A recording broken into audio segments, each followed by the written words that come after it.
Taking care of my father-in-law for the rest of my days became an unexpected certainty. The bombshell dropped when my mother-in-law announced her decision to reside with me, the new daughter-in-law. Her revelation came out of nowhere, insinuating that my husband was involved in an affair, an allegation she was determined to uphold. Shockingly, they intended to move in with the mistress, abandoning my wheelchair-bound father-in-law who relied on constant care. In the face of this betrayal, abandoning my father-in-law wasn't an option. Despite the wavering circumstances, I couldn't forsake him. Then, unexpectedly, my father-in-law rose to his feet. "My name is Linda," I introduced myself. "I'm 30 years old, married to Bob, approaching our 3rd year. Initially, our relationship flourished, but lately, communication dwindled. Is this the natural progression? The deeper you delve, the more stability you seek.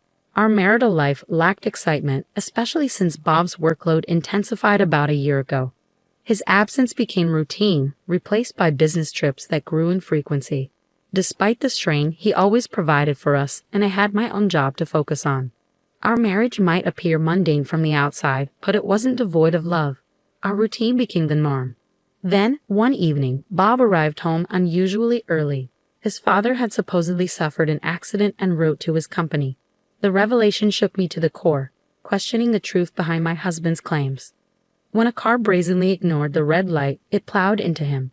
Thankfully, he escaped with non-fatal injuries, but the aftermath left him paralyzed in both legs and one arm, confining him to a life in a wheelchair. "My father-in-law had an accident," I exclaimed, disbelief coloring my words. The image of him, once a lover of hiking and fishing, now bound to a wheelchair, struck a poignant chord. He had always treated me like his own daughter, offering unwavering support and guidance. An avid outdoorsman, my father-in-law ran his own company separate from my husband's place of employment. The news of his accident reached us through my mother-in-law, as the constraints of modern life limited our ability to visit as often as we desired. Amidst the turmoil, my husband broached the subject with a grave expression.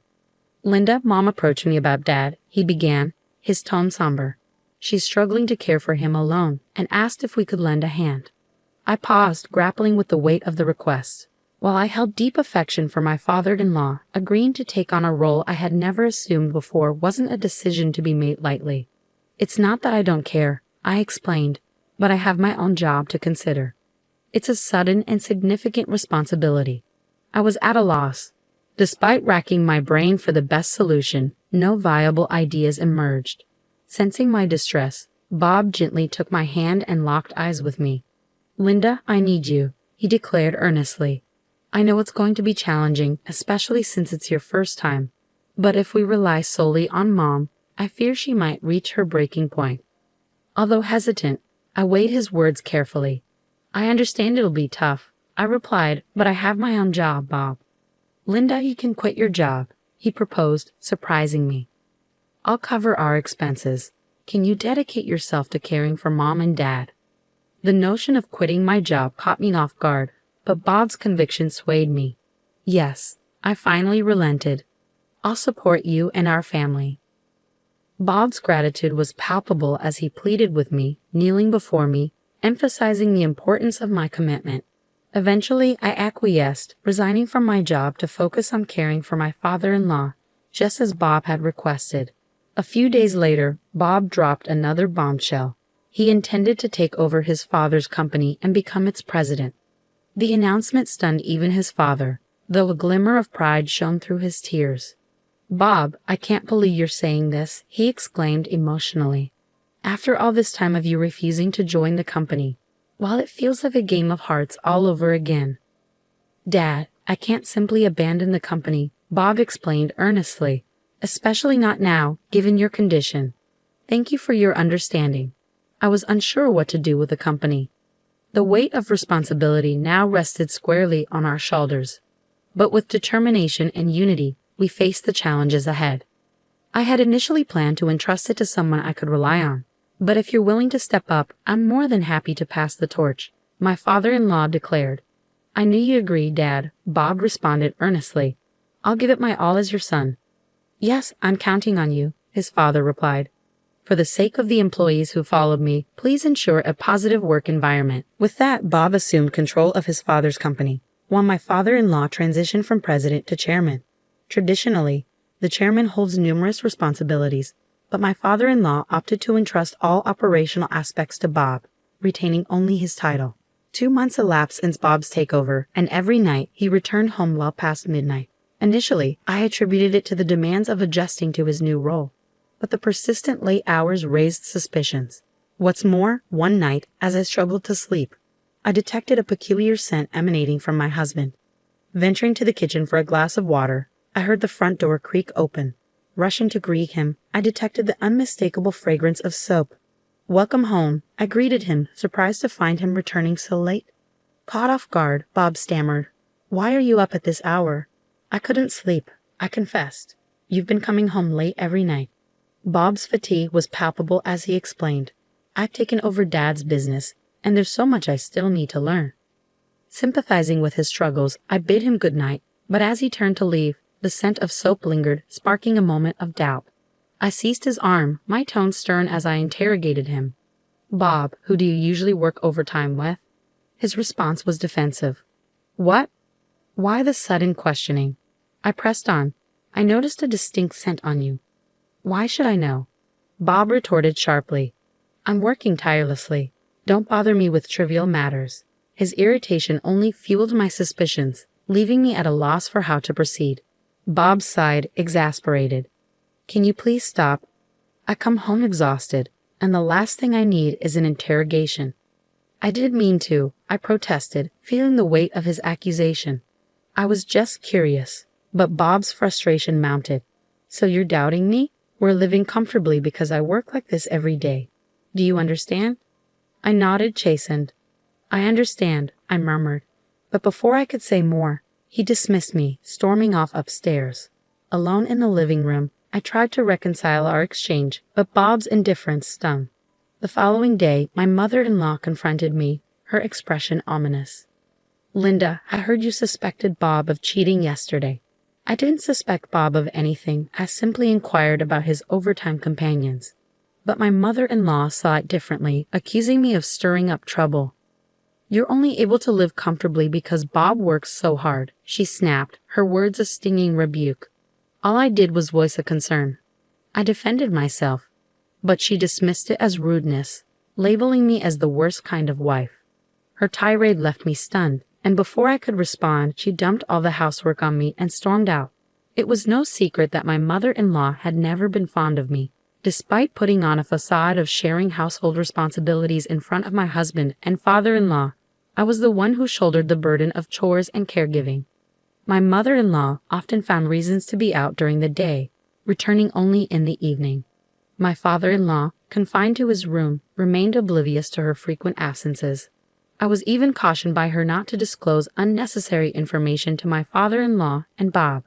Left with no choice, I silently attended to the household tasks and caregiving duties. The only solace was the company of my father-in-law, whose presence provided some measure of comfort amidst the turmoil. I did something he wouldn't expect. As he looked at me with a sorrowful expression, my father-in-law uttered those words I never anticipated. "Linda, I'm sorry. You must hate looking after an old man like me, right?" With sincerity, I responded, "That's not true at all. I think of you, my father-in-law, as my own father. It's an honor to assist you, and hearing you say such things makes me feel fortunate." His gratitude warmed my heart. "I'm really glad that someone like you married Bob," he confessed. "And likewise," I replied, genuinely touched. "I'm grateful to have a kind person like you as my father-in-law." Despite the hurtful words and actions of my husband and mother-in-law, the presence of my father-in-law, who relied on me, kept me going. It became my duty to attend to his needs, such as helping him prepare for bed and turning off the lights. One day, my husband and mother-in-law unexpectedly arrived together. My husband wore a smug expression, hinting that something was amiss. My mother-in-law wasted no time in dropping a bombshell. They intended to live with a new daughter-in-law, leaving me behind to care for my father-in-law. Stunned, I struggled to comprehend. My husband handed me divorce papers, admitting to having a girlfriend and insisting that I remain to look after his father. Overwhelmed, I sank to my knees, feeling utterly hopeless as they packed their belongings, leaving me in tears. Just as despair threatened to consume me, my father-in-law wheeled into the room, concerned about the commotion. Through tears, I relayed the heartbreaking conversation. Earlier, I had mustered the courage to confide in my father-in-law. His expression grew increasingly rigid as I recounted the events, and by the time I finished, a determined glint had replaced the stiffness in his eyes. Rising abruptly, he declared with newfound strength, "Linda, it's time for a counterattack." Perplexed, I watched as he struggled to stand, his next words taking me by surprise. "Your legs? I'm sorry for not speaking up sooner. The truth is, I've been able to walk for some time now." His revelation left me speechless, but he reassured me. "It's okay. Leave everything to me. The groundwork has already been laid." From a drawer, my father-in-law retrieved a large brown envelope, revealing its contents to me. Inside were various pieces of evidence documenting my husband's infidelity, along with shocking proof of my mother-in-law's involvement in extramarital affairs as well. It turned out that since Bob had assumed the presidency, my father-in-law had entrusted reliable employees to monitor his actions at the company. Despite my husband's claims of working late, the surveillance revealed his habitual early departures. Suspecting foul play, my father-in-law had engaged a private investigator, leading to the unraveling of both my husband's and mother-in-law's affairs. The woman my husband was involved with was someone familiar to his mother, and their clandestine meetings were exposed. These revelations had only recently come to light, and my father-in-law confessed his struggle in deciding when to disclose the truth to me. "It's blunt, but I'm glad," I managed to articulate, overwhelmed by the weight of his revelation and the courage it took to confront the truth. "I can't believe it, Linda." "What do you want to do?" My father-in-law's voice was tinged with anger. "I want to get back at those two," I replied firmly. "Leave it to me," he assured me before dialing a number on his smartphone. It seemed he was contacting someone from his company, and shortly after, my husband was demoted from his CEO position. Following my father-in-law's advice, I submitted the divorce papers armed with the evidence of my husband's affair. Through legal channels, I sought compensation from both Bob and his lover. A week later, Bob visited his parents' house, likely in response to the legal proceedings. Upon seeing us, he immediately adopted a defensive stance. "What's going on, Dad? Just because I cheated, you're stripping me of my CEO position." My father-in-law's response was swift and unforgiving. "Shut up. You neglected my care and hurt Linda. It's far too early for a scumbag like you to hold a leadership position." Bob's pleas fell on deaf ears as my father-in-law disowned him. Desperate, Bob dropped to his knees, begging me to reconsider. "Linda, please. I'll end the affair and drop the compensation claim. Just convince Dad to let me stay." His words only fueled my disillusionment. Despite his tears and pleas, it was clear Bob was only concerned with saving himself. With a heavy heart, I released the pent-up frustration that had been building inside me. I spoke with conviction, cutting through Bob's pleas. "What are you talking about? Retract the divorce? I never asked for that. Frankly, I feel liberated knowing I'm divorcing a scumbag like you. I'll never go back to being your wife." Bob seemed stunned. "You mean you've already filed the divorce papers?" Of course, I affirmed, my resolve unwavering. "Why would I willingly remain married to someone as terrible as you? Your firing as CEO is solely your own fault, the result of the seeds you've sown." As Bob pleaded and begged for forgiveness, I remained resolute, dismissing him with a gesture. I threw him out of the house, his cries echoing in the night, pleading for help and forgiveness. Neither my father-in-law nor I responded to his pleas. Later, Bob and my mother-in-law faced lawsuits for alimony and were eventually evicted from their mistress's home, left homeless and destitute. They were forced to take menial jobs to survive, while I continued to care for my father-in-law in his home. Despite the divorce, my father-in-law welcomed me to stay as long as I wished. Grateful for his kindness, I made the decision to reside in my in-laws' home. With my father-in-law now attending a daycare service during the day, I have begun working to support us both. The road ahead may be challenging, but I am determined to do whatever it takes to care for my father-in-law and ensure his well-being.